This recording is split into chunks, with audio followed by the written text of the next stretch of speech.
Hello students, I welcome all of you in higher secondary section of कन्या महाविद्यालय in 11th class.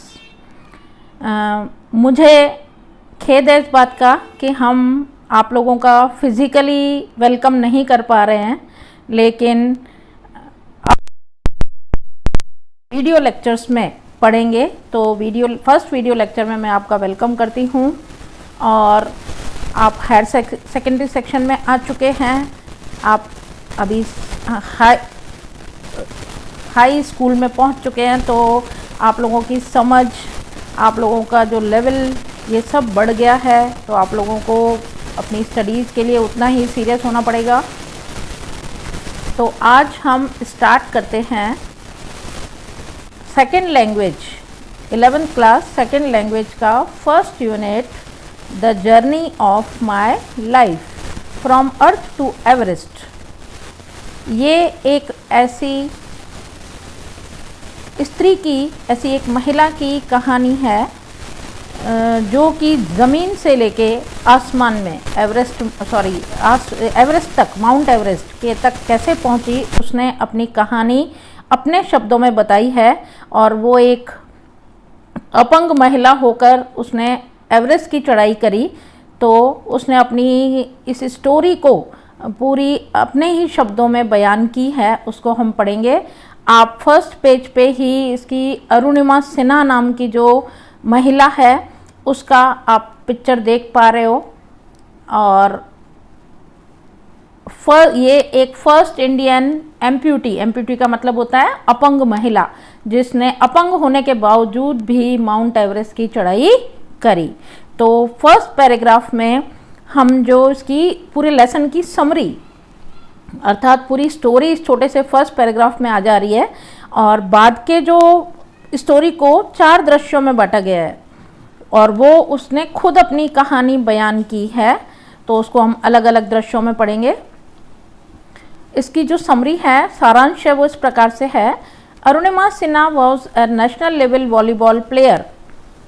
When she was traveling on a train, some thugs tried to snatch her golden chain.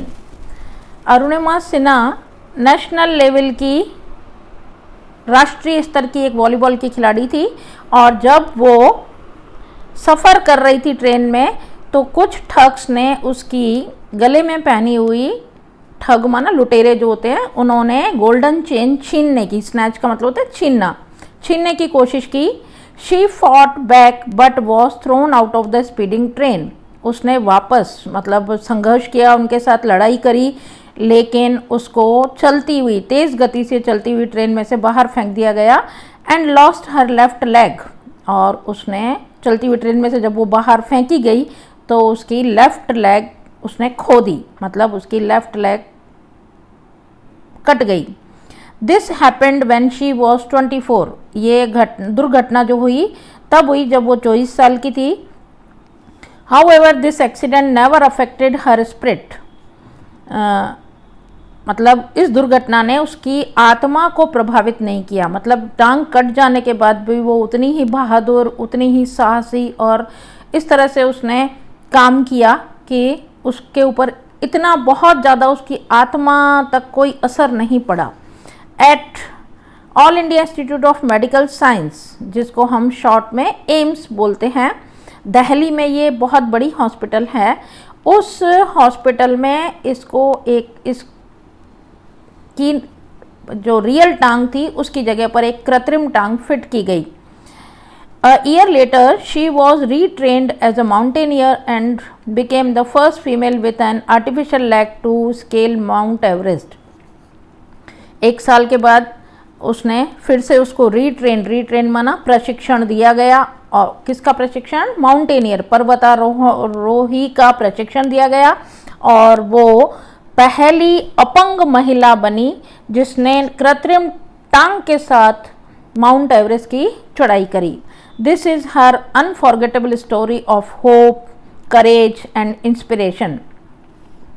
ये उसकी न भुलाई जाने वाली कहानी है, उम्मीदों की, आशा की, साहस की और प्रेरणा की। अर्थात इस लड़की के साहस से, इसकी आशा और इसकी उम्मीदों से हम भी प्रेरणा ले सकते हैं कि इतना भी इंसान बहादुर हो सकता है।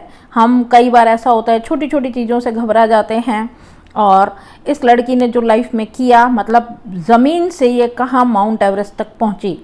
Let us read 4 scenes of her life.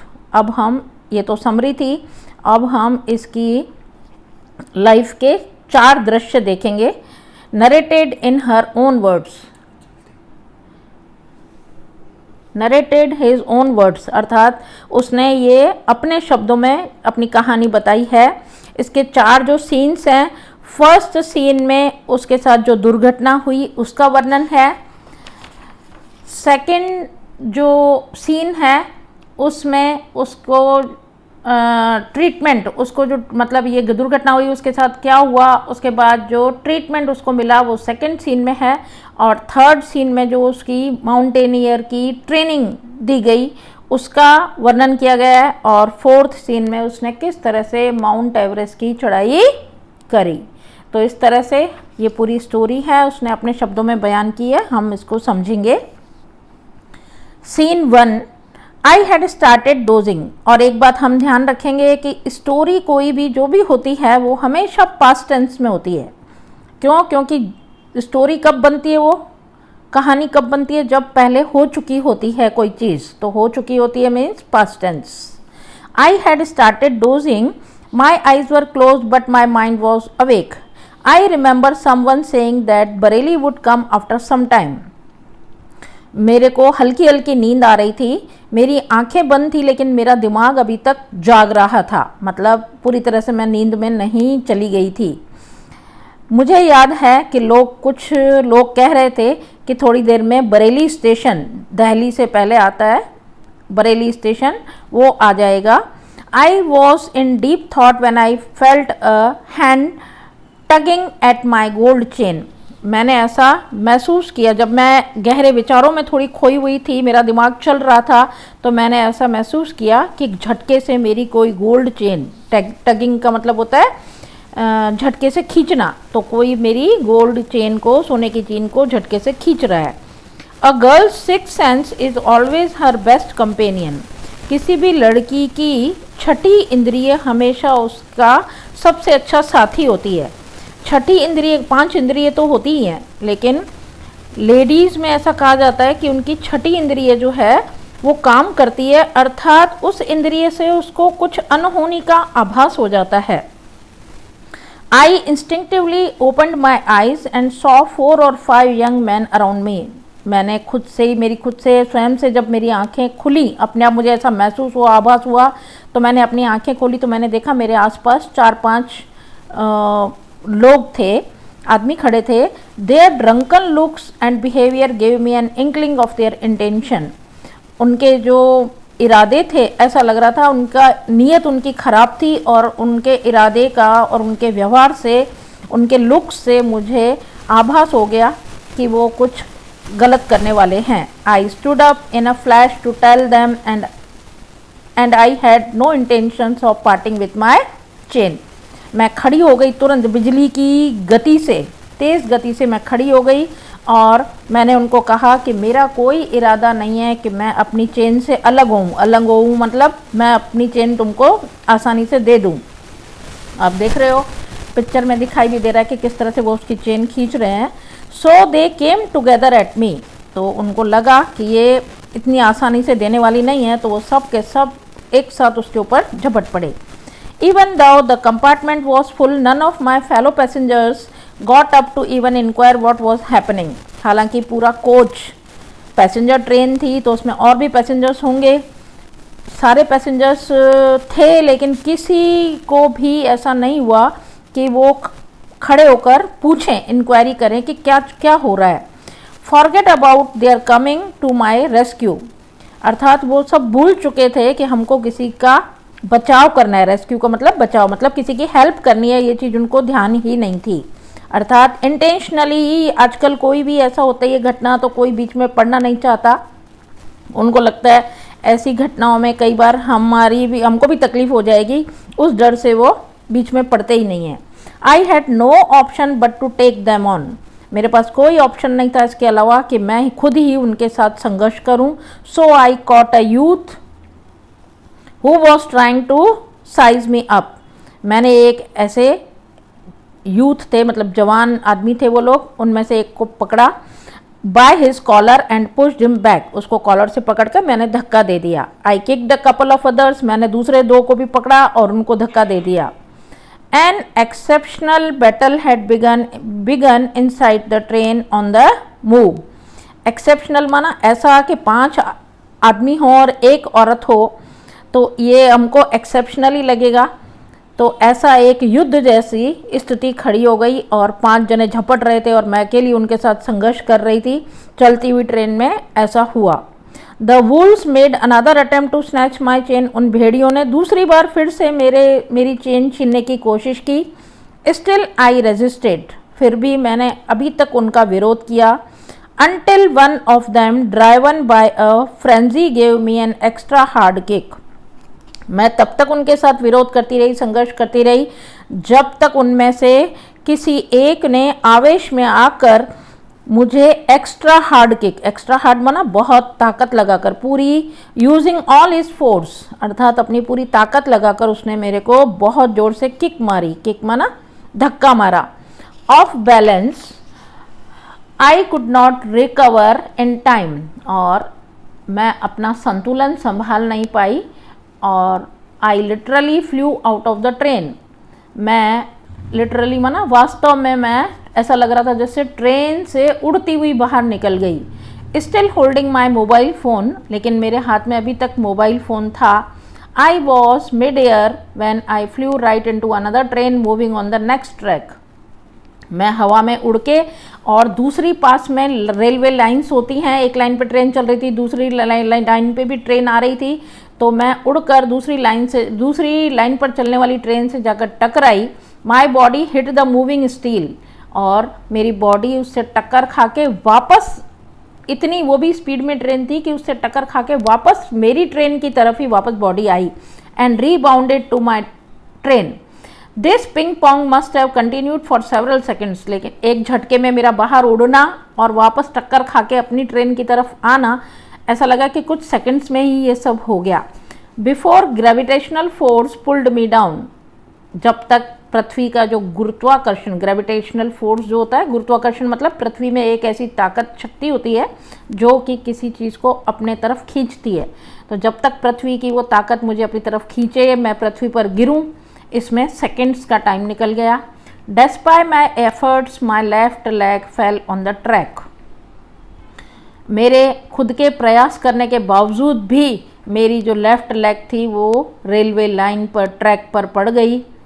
घच, that was the sound of my leg getting chopped. और एक घच की आवाज़ आई और मेरी जो लेफ़्ट लेग थी वो ऐसा लग रहा था गेटिंग चॉप्ड, मतलब चॉप करते हैं किसी चीज़ को हम, ऐसा लग रहा है चूरे चूरा हो गई, अर्थात वो टांग कटने की, हड्डियों के चूरा होने की, क्योंकि उस पर ट्रेन निकल गई। तो उसकी आवाज़ आई sorry, there was no one to hear my intense scream. उस समय मेरी अंदर से जो इंटेंस माना जो गहरी चीख निकली, जो मेरी टांग कटने के बाद जो मुझे फील हुआ और जो गहरी चीख निकली, वो सुनने वाला कोई नहीं था। आई ले मोशनलेस फॉर अ वाइल। मैं कुछ देर तक तो मोशनलेस माना मेरे में कोई गति नहीं थी, वहीं पड़ी रही। Watching the red tail light on the train until it deemed and faded into darkness. जब तक कि उस ट्रेन की जाती हुई लास्ट कोच की जो रेड लाइट होती है मुझे डिम होती हुई दिखी, तब तक मैं उसे देखती रही। और उसके बाद जैसे ही वो ट्रेन पूरी निकल गई, उसके बाद देन आई फेंटेड, उसके बाद मैं बेहोश हो गई। ये थी दुर्घटना का सीन 1। सेकेंड जो सीन है उसमें है ट्रीटमेंट मिल रहा है। I was admitted to AIIMS. मुझे एम्स हॉस्पिटल में दिल्ली में जो आई हुई है उसमें एडमिट किया गया on the intervention of the PM, अर्थात प्राइम मिनिस्टर ने इस घटना में हस्तक्षेप किया, अर्थात स्थिति को संभालने के लिए उन्होंने रिकमेंड किया कि इस लड़की को एम्स हॉस्पिटल में एडमिट किया जाए, उसको ट्रीटमेंट दिया जाए। The union government would bear the entire cost of my treatment. Union government माना सेंट्रल गवर्नमेंट जो है, पूरा केंद्र सरकार जो है, पूरे एंटायर माना पूरे ट्रीटमेंट का खर्चा जो है वो केंद्र सरकार वहन करेगी। Soon AIIMS began issuing daily medical bulletin on my status. I was told that young people, auto drivers and roadside vendors were carrying out candle march to galvanize support for me and to pray for my recovery. इस AIIMS से daily एक medical bulletin, एक छोटी सी पत्रिका निकलती है hospital से, वो अपना पूरा रिपोर्ट देते हैं उसमें। तो उस मेडिकल बुलेटिन में रोज़ मेरा स्टेटस आता था, डेली की जो मेरी सिचुएशन रहती थी उसके बारे में जानकारी दी जाती थी लोगों को। I was told that young people, और मुझसे कहा जाता था कि यंग जो लोग हैं, ऑटो ड्राइवर्स हैं, रोड साइड वेंडर्स माना जो रोड के साइड में खड़े होने वाले जो ठेले वाले हैं, सब कैंडल मार्च कर रहे हैं। काय के लिए? इस गतिविधि को उत्तेजित करने के लिए और मुझे सपोर्ट करने के लिए और प्रे करने के लिए कि मेरी रिकवरी जल्दी हो, अर्थात मेरी रिकवरी मतलब मैं जल्दी से ठीक हो जाऊं। तो ये सब करने के लिए उन्होंने कैंडल मार्च निकाला था। With the help of the best and the latest technology gradually, अर्थात इस हॉस्पिटल में रहकर मुझे बेस्ट और लेटेस्ट टेक्नोलॉजी के साथ धीरे धीरे जो ट्रीटमेंट मिल रहा था, I started responding to the treatment. मैंने उस ट्रीटमेंट, मेरे इलाज को रेस्पॉन्ड करना शुरू किया। रेस्पॉन्ड माना धीरे धीरे मुझे होश आने लगा, धीरे धीरे मुझे पता चलने लगा ये हो रहा है मेरे साथ। तो सब लोगों की उम्मीदें जागने लगी। One morning, my brother-in-law, my sister's Lakshmi's husband, Sahib, suddenly asked me, Everest चढ़ोगी? एक सुबह मेरी बहन के हस्बैंड अर्थात मेरे जीजा जी, उनका नाम है साहिब, उन्होंने अचानक से आकर मुझे पूछा क्या कि Everest चढ़ोगी? He had just read an interesting piece of information in the newspaper. उन्होंने तुरंत उसी समय ही न्यूज़पेपर में एक इंटरेस्टिंग पीस ऑफ इंफॉर्मेशन माना सूचना का कुछ ऐसा आर्टिकल पढ़ा जिसमें था no female amputee had ever scaled Everest, अर्थात अभी तक किसी भी अपंग महिला ने माउंट एवरेस्ट की चढ़ाई नहीं की है। ये आर्टिकल था, उसमें अंदर डिटेल दी हुई थी और उनके जीजाजी ने, अरुणिमा सिन्हा के जीजाजी ने ये आर्टिकल पढ़ा और अरुणिमा से पूछा कि तुम Everest चढ़ोगी?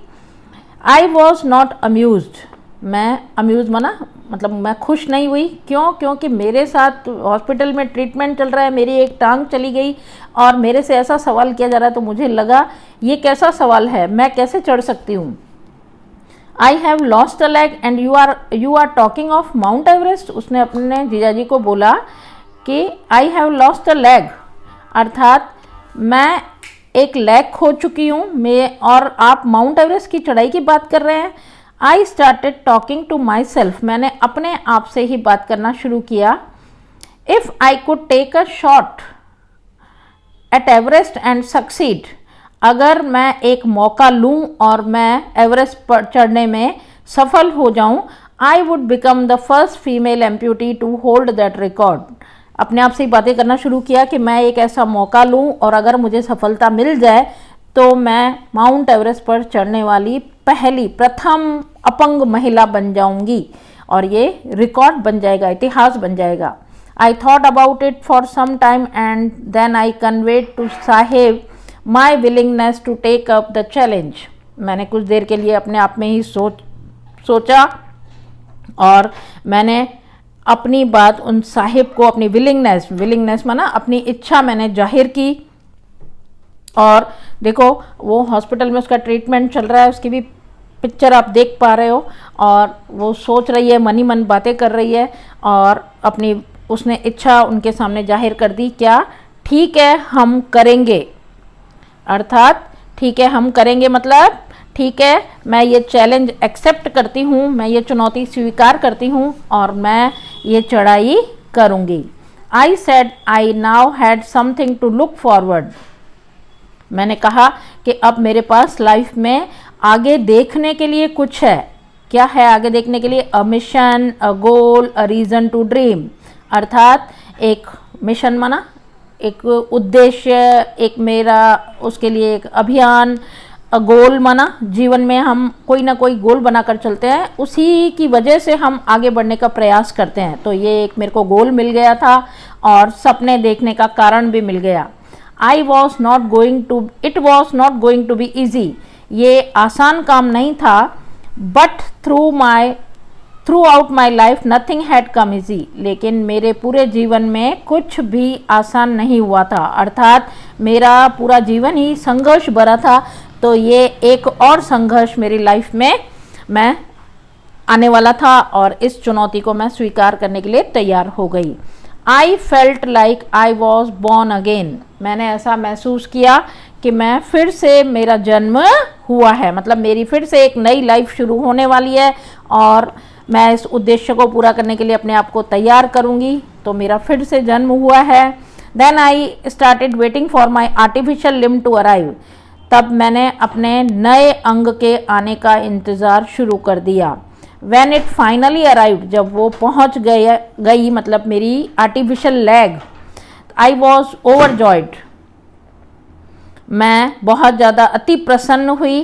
The artificial leg felt almost like my real leg। ये जो आर्टिफिशियल लेग मेरी बनकर आई वो मेरी रियल लेग जैसी ही थी, जो मेरी असली टांग थी उसके जैसी ही थी। I could hardly feel the difference. मैं बहुत मुश्किल से ही उसमें कुछ अंतर कर पा रही थी, मतलब इतनी बड़ी हॉस्पिटल में उस टांग, इतनी अच्छी तरह टांग उसकी फिटिंग बनाई गई कि उसको ज़्यादा कुछ ऐसा महसूस नहीं हो रहा था कि ये मेरी नकली टांग है। I had started falling in love. आपको दिख रहा होगा कि उसकी कितनी टांग कटी हुई है और आर्टिफिशियल लेग कितनी डली हुई है, आप पिक्चर में देख पा रहे हो, यही अरुणिमा सिन्हा है। I had started falling in love with this stranger. अर्थात स्ट्रेंजर माना ये जो पोर्शन मेरा टांग का कटा हुआ मेरे बॉडी में एक फॉरेन पार्ट हो गया। फॉरेन पार्ट का मतलब मेरा शरीर का हिस्सा नहीं है, ये एक अजनबी मेरे शरीर में डाला गया है। तो मैंने धीरे धीरे अपने इस अजनबी से प्यार करना शुरू कर दिया। मुझे ये अच्छा लगने लगा। whom I was wedded for life। अर्थात मैंने अपनी बाकी की ज़िंदगी, ऐसा लग रहा था जैसे इससे मैंने क्या करी है, शादी कर ली है। शादी कर ली है मतलब इसी के साथ ही मेरे को अपनी पूरी ज़िंदगी निकालनी पड़ेगी। I had set my eyes on a mountain and I needed to prepare myself with the help of this stranger। मैंने अब अपनी जो नज़र थी, अपनी जो दृष्टि थी माउंटेन पर टिका दी और मुझे अपने आप को तैयार करना था, इस स्ट्रेंजर की हेल्प से अपने आप को तैयार करना था कि मैं माउंटेन पर पहुंच सकूं। ये था इसका ट्रीटमेंट। थर्ड सीन में जो आ रहा है, मेरी ट्रेनिंग स्टार्ट हुई। अब मेरी टांग फिट हो चुकी थी, मैं चल पा रही थी, सब कुछ कर पा रही थी। तो मैंने अपने आप को उसके लिए प्रिपेयर कर लिया कि मुझे माउंट एवरेस्ट की चढ़ाई करनी है, तो मुझे ट्रेनिंग लेनी थी। On 28 February 2012, almost a year after I was pushed out of the train. अर्थात 28 फरवरी 2012 उसके लगभग एक साल बाद, मतलब 28 फरवरी लगभग 2011 में एक्सीडेंट हुआ था और उसके एक साल बाद I set out for the training institute set up by Bachendri Pal near Uttarkashi. I set up for the training institute, अर्थात मैं रवाना, set out for the training institute अर्थात मैं रवाना हो गई ट्रेनिंग इंस्टीट्यूट जो कि बछेंद्री पाल के द्वारा उत्तरकाशी में सेटअप की गई थी। और आप बछेंद्री पाल को देख पा रहे हैं पिक्चर में। ये बछेंद्री पाल जो है, इनका जन्म 1954 में इंडिया में हुआ था और ये माउंट एवरेस्ट पर चढ़ने वाली प्रथम भारतीय महिला थी और इन्होंने 1984 में माउंट एवरेस्ट पर चढ़ाई की थी। प्रथम महिला ये थी, लेकिन ये दुनिया की 5वीं महिला थी। इससे पहले और 4 स्त्रियों ने माउंट एवरेस्ट की चढ़ाई की थी। भारत की पहली, लेकिन दुनिया की 5वीं। और वर्तमान में ये टाटा स्टील कंपनी, इस्पात कंपनी में कार्यरत हैं। इनकी एज जो है अभी एट प्रेजेंट 66 ईयर्स है। तो इन्होंने चढ़ाई कर रखी है, तो उन्होंने एक ट्रेनिंग इंस्टीट्यूट भी स्टार्ट कर रखी है। कहाँ? उत्तरकाशी के पास। I called up Bachendri Pal to tell her that we had reached Uttarkashi. मैंने बछेंद्री पाल को कॉल किया कि हम उत्तरकाशी पहुंच चुके हैं. She was surprised at how quickly I had reached. उनको बहुत आश्चर्य हुआ कि इतनी जल्दी मैं कैसे पहुंच गई. After this my confidence skyrocketed. इसके बाद तो मेरा कॉन्फिडेंस माना मेरा जो आत्मविश्वास था वो बहुत ज़्यादा बढ़ गया था. बछेंद्री पाल, स्काईरॉकेटेड का मतलब बहुत ज़्यादा आसमान को छू रहा था, मतलब बहुत ज़्यादा इंक्रीज हो गया था. Bachendri Pal always pumped fresh confidence in me. Arunima, you are far better than others.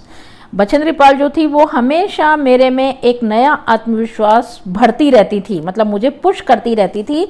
और उनका ऐसा कहना था, अरुणिमा तुम दूसरों से ज़्यादा बेटर हो, मतलब भले तुम अपंग हो, तुम्हारी एक टांग आर्टिफिशियल है, लेकिन उसके बाद भी तुम दूसरों से ज़्यादा बेटर हो. तो इससे मेरे में और ज़्यादा कॉन्फिडेंस आता था. These people seem to be suffering from a handicap, not you. ये जो लोग हैं दूसरे, ऐसा लगता है कि वो हैंडीकैप्ड है, तुम नहीं. I am proud of you, मुझे तुम पर बहुत गर्व है. But before Everest expedition you will have to prove yourself. लेकिन माउंट एवरेस्ट की चढ़ाई करने से पहले, उस अभियान को शुरू करने से पहले तुमको अपने आप को प्रूव करना पड़ेगा. If you climb 21,798 feet high Chamser Kangri mountain in Ladakh you will be on your way to Everest. अगर तुम लद्दाख में आया हुआ एक चमसार कांगड़ी माउंटेन है जिसकी ऊंचाई जो है वो 21,000 फीट और 21,798 फीट है, अगर तुमने वो माउंटेन की चढ़ाई कर ली तो तुम समझ लेना कि तुम माउंट एवरेस्ट के रास्ते पर ही हो. आई सक्सेसफुली कंप्लीटेड दैट एक्सपेडिशन. मैंने सफलतापूर्वक इस अभियान को पूरा कर लिया, मतलब लद्दाख के उस माउंटेन पर मैंने चढ़ाई कर ली. By the time we reached the base camp situated at 18,000 feet.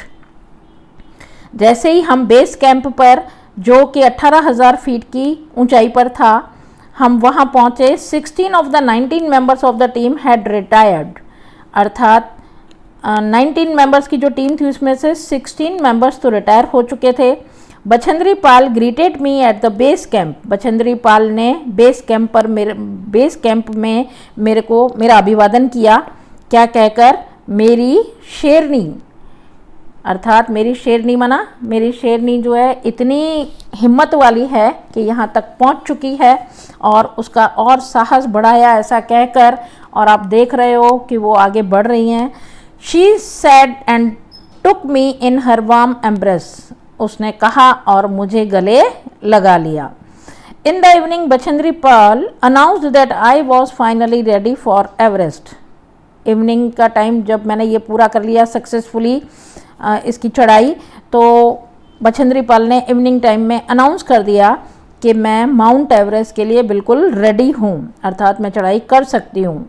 She also assured me that she would talk to the officials at Tata Steel for sponsoring my Everest dream.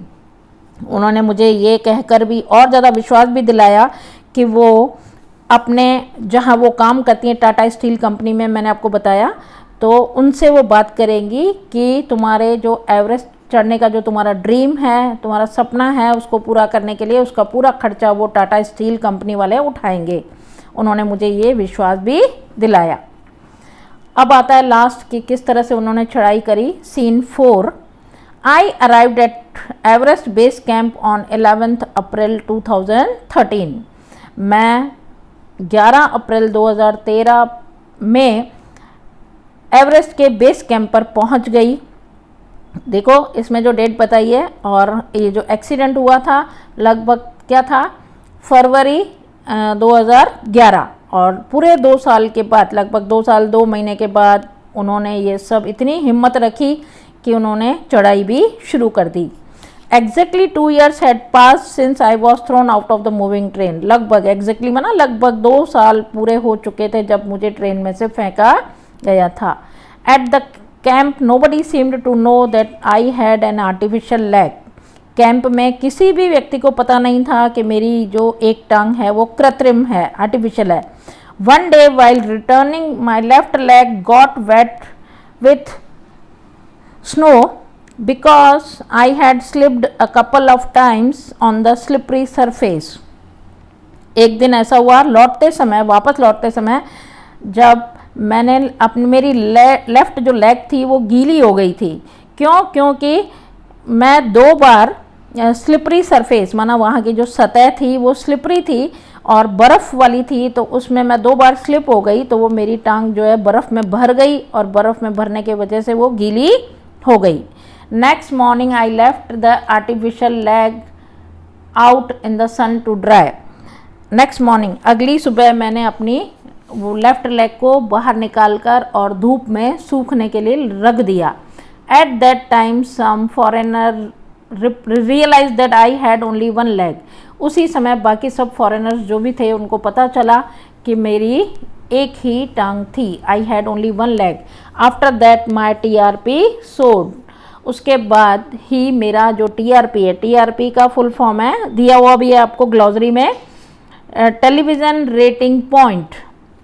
अर्थात जब ये बाकी सब लोगों को पता चल गया कि मैं एक टांग से माउंट एवरेस्ट पे चढ़ाई कर रही हूँ, तो मेरा जो टेलीविज़न रेटिंग पॉइंट था वो बहुत ज़्यादा बढ़ गया। मतलब लोगों ने मेरे को सराहना शुरू कर दिया, मुझे और ज़्यादा स्कोर मिलने लगा।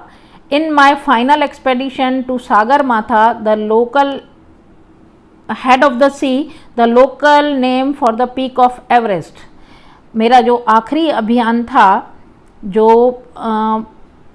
एवरेस्ट माउंट एवरेस्ट की जो पीक है उसको वहाँ की लैंग्वेज में, ये जो माउंट एवरेस्ट है नेपाल के पास आया हुआ है पर्वत, तो वहाँ की लैंग्वेज, लोकल लैंग्वेज में उसको सागरमाथा कहते हैं। पीक को, पीक माना चोटी, पर्वत की चोटी, तो head of the sea. Nima Kancha was my mountain guide. Nima Kancha जो थे वो मेरे पूरी माउंटेन पर्वत पर मेरे साथ चल रहे थे और वो मेरे पूरे तरह से वो मुझे गाइड कर रहे थे, मेरे गाइड थे, मार्गदर्शक थे। He was a nice and helpful Nepalese man who used to scold me at times when upset. वो बहुत ही अच्छे इंसान थे, बहुत मदद करने वाले इंसान थे और नेपाली थे, और वो अक्सर मुझे जब परेशान होते थे तो मुझे कई बार डांटा भी करते थे। स्कोल्ड का मतलब होता है डांटना। The last track of the peak of Everest began. और अंतिम, अब मेरा जो है पीक पर पहुंचने के लिए मेरा अंतिम ट्रैक चालू हुआ था। It was very dangerous. ये बहुत ही खतरनाक था। नैरो पाथ माना बहुत ही सकड़ा रास्ता था जिस पर चढ़ना बहुत मुश्किल था। आई स्लिप्ड एंड फेल वंस। मैं एक बार स्लिप हो गई, गिर गई। Even my oxygen was running out. यहाँ तक कि मेरी ऑक्सीजन भी बाहर निकल रही थी। I was struggling with my paining leg. और मैं बहुत ज़्यादा संघर्ष कर रही थी, और इतना चढ़ने के बाद तो मेरी जो कृत्रिम टांग में लगी हुई थी उसकी वजह से मुझे बाकी के टांग के हिस्से में दर्द भी होने लगा था। My Sherpa said I must quit. मेरे साथ जो और शेरपास थे, चढ़ाई करने वाले थे, वो सब मुझे ये कह रहे थे कि मुझे क्विट कर लेना चाहिए, अर्थात मुझे क्विट कर लूँ, मतलब मैं छोड़ दूँ उसको और हार मान लूँ। But I knew that there was no going back. लेकिन मैं जानती थी कि मेरे लिए ना का कोई मेरे लाइफ में जगह नहीं थी और मुझे वापस नहीं जाना था। आई pushed forward through my Sherpa kept insisting that I should return. मैं अपने आप को ऊपर की तरफ धकेल रही थी, लेकिन मेरे शेरपास जो थे वो मुझे वापस लौटने के लिए ही बार बार इंसिस्ट कर रहे थे, प्रेरित कर रहे थे। I have enough oxygen to reach the summit and hoist the country's flag.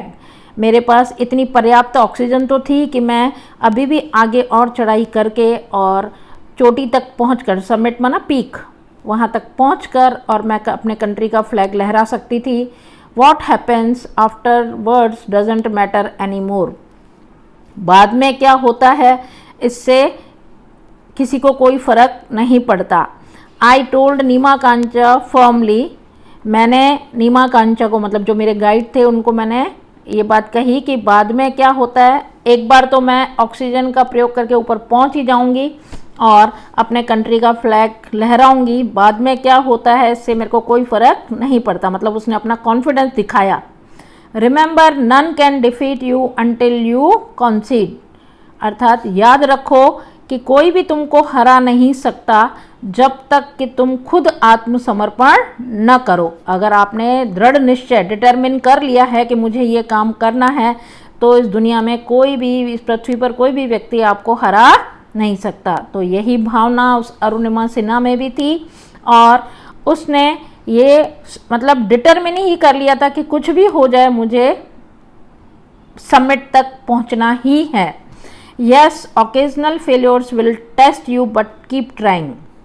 हाँ, ओकेजनल का मतलब समय समय पर ऐसे भी अवसर आते रहेंगे। कौन से? फेल्योर्स के। फेल्योर्स माना असफलता के भी अवसर आते रहेंगे। ऐसा नहीं है कि हर समय लाइफ में आप सफल ही होते हो।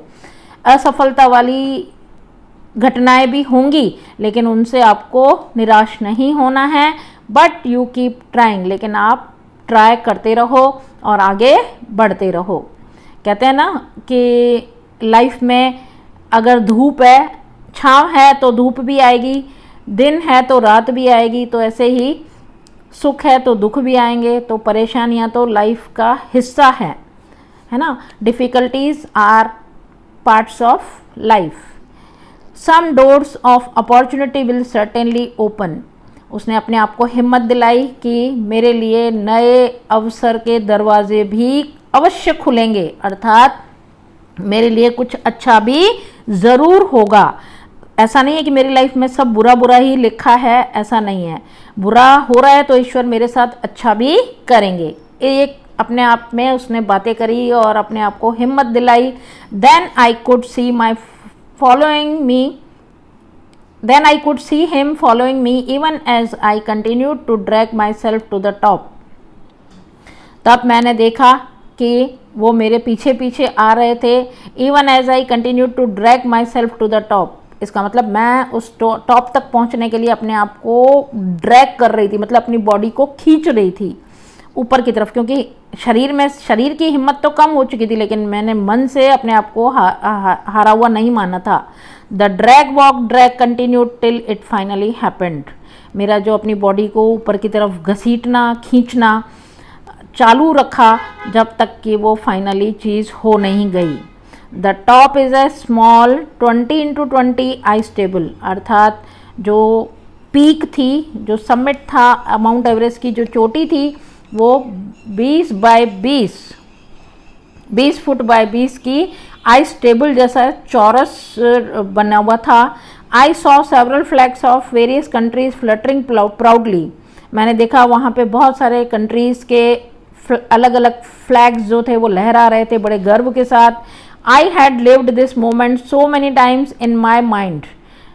I had lived this moment, मैंने इस क्षण को बहुत बार जिया। इन माई माइंड, अर्थात इस क्षण को मैंने महसूस किया अपने दिमाग में। That I did not have to be told that finally I had arrived, अर्थात कि मैं अपने आप को, मतलब ऐसे एक सेकंड के लिए कई बार ऐसा होता है ना कि अपने आप को ही अपनी चीज़ पर विश्वास नहीं होता कि मैं पहुंच चुकी हूँ। तो मैंने इस क्षण को बार बार जिया, अपने दिमाग को बार बार कहा कि मैं आखिरकार पहुंच गई। I had arrived at 10:55 AM on 21st May 2013 और ये वो समय था सुबह के 10:55 21 मई 2013 का दिन, जब मैं उस एवरेस्ट की समिट पर पहुंच चुकी थी। आप पिक्चर में भी देख पा रहे हो। I was on the top of the world, अर्थात मैं विश्व की, मैं दुनिया की टॉप पर खड़ी थी। I felt like dancing, crying and laughing at the same time. उस समय मेरा मन, मतलब ऐसा लग रहा था जैसे खुशी से झूम रहा था, नाच रहा था। मेरा खुशी की वजह से कई बार हमें रोना भी आता है, तो ऐसा लग रहा था कि मेरा मन नाच भी रहा है, मेरा मन रोने का भी कर रहा है, मेरा मन हंसने का भी कर रहा है सेम टाइम ना, उसी समय पर। मतलब अपने में एक्सप्रेशन व्यक्त करना चाह रही थी लेकिन कर नहीं पा रही थी। माई mind was a kaleidoscope of emotions. ऐसा लग रहा था मेरा जो दिमाग है, जो दिल है, वो एक कैलिडोस्कोप का मतलब होता है बहुरूप दर्शक नली, अर्थात जिसमें हमको बहुत सारे रूप देखने को मिलते हैं। तो ऐसा ही मेरे माइंड में, मेरे फेस पे भी ऐसे ही इमोशंस के एक्सप्रेशंस आ रहे थे, भाव आ रहे थे। Everyone has a reason to be alive. हर व्यक्ति के पास जिंदा रहने के लिए कोई ना कोई कारण होता है। मुझे ऐसा महसूस हो रहा है, may be this was mine, अर्थात हो सकता है मेरे लिए यही कारण था कि मैं जिंदा बची थी, मतलब मेरी टांग कटी, मैं पूरी तरह से मरी नहीं, और हो सकता है इसकी वजह से ही मैं जिंदा थी कि मुझे एक विश्व का रिकॉर्ड बनाना था, अपने देश का नाम ऊंचा करना था, माउंट एवरेस्ट की चढ़ाई करनी थी, और वो भी एक अपंग महिला होकर। ये हमारे लिए बहुत गर्व की बात है। I had my flag and raised both my hands high up to register my country's record. मैंने अपने हाथ में अपने देश का तिरंगा पकड़ा हुआ था, दोनों हाथों में, high up to register my country's record, उसको ऊंचा करके मैं लहरा रही थी अपने देश का रिकॉर्ड बनाने के लिए, जो कि आप लास्ट सीन में देख पा रहे हो, लास्ट पिक्चर में देख पा रहे हो। अरुणिमा सिन्हा अपने आप को, भले उसके चेहरे पे थकान ये सब दिख रहा है, लेकिन जो आपने देखा कि डांसिंग, क्राइंग और लाफिंग के सारे एक्सप्रेशन उसके अंदर चल रहे थे कि आज मैं इतनी खुश हूँ, इतनी खुश हूँ कि मैं कर लग रहा है कि मैं ये सब करूँ, लेकिन वो कर नहीं पा रही थी। और इस स्टोरी से हमें ये मॉरल सीखने को मिलता है कि हमें लाइफ में कभी भी किसी भी चीज़ से निराश नहीं होनी चाहिए। ये लाइफ ऐसी है कि संघर्ष से भरी हुई है ना। हर समय हमारे साथ कुछ भी अच्छा नहीं होता, बुरी चीज़ें भी हमारी लाइफ में आती हैं, सफलताएं असफलताएं भी आती हैं, तो उनसे हमें ये सीख लेनी चाहिए अरुणिमा सिन्हा से कि हमें भी लाइफ में कभी निराश, जब वो एक टांग से माउंट एवरेस्ट की चढ़ाई कर सकती है तो हम तो ये छोटे छोटे काम तो कर ही सकते हैं। हमें अपनी लाइफ में कभी निराश नहीं होना है। और यहीं पर आपका ये लेसन ख़त्म होता है। हम कुछ ही समय में सेकंड लेसन के साथ मिलेंगे, लेकिन उससे पहले मैं आपको नेक्स्ट पेज पे आपको लेसन के पीछे एक ग्लॉसरी दी हुई है, लेकिन वो इंग्लिश टू इंग्लिश है, और उसके अलावा कुछ इजी वर्ड्स हैं जो आपको समझ में आ जाएंगे। उसके अलावा एडिशनल ग्लॉसरी भी मैंने आपको नेक्स्ट पेज पे दे रखी है, जो कि आप आराम से पढ़ सकते हो और लिख भी सकते हो। और मुझे उम्मीद है आपको ये लेसन अच्छे से समझ में आ जाएगा। अगर आपको कोई क्वेरी है, कुछ पूछना है, तो आप मेरे कमेंट बॉक्स में डाल सकते हैं, या पर्सनल नंबर पे भी आप मुझे कॉल करके पूछ सकते हैं। और हम नेक्स्ट लेसन जो है वो है द वाइल्ड सेवियर, उसके साथ हम नेक्स्ट वीडियो लेक्चर में मिलेंगे। Thank you.